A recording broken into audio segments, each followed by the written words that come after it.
இரண்டாவது, ஞானம் இல்லாமல் இழந்து போகிறோம். எப்படின்னு தெரியுமா?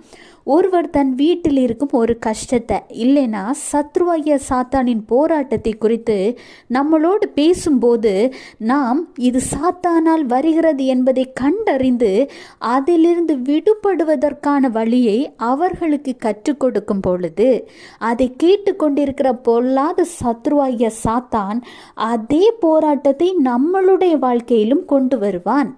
எதற்காகன்னு தெரியுமா? அந்த போராட்டம் நம் வீட்டில் செயல்படும் பொழுது, ஐயோ தெரியாம இந்த விஷயத்துல தலையிட்டுட்டோமோ, இந்த போராட்டம் இப்ப நம்ம வீட்டுக்குள்ளே வந்துட்டே என அறியாமல் புரியாமல் சிலர் பேசி சோர்வடைந்து விடுகின்றனர். இதனால் சாத்தான் வெற்றி பெறுகிறான். அது மட்டும் அல்லாமல் அதன் பிறகு சில காரியங்களை குறித்து பேசுவதற்கே பயந்து அடுத்தவர்களுக்கு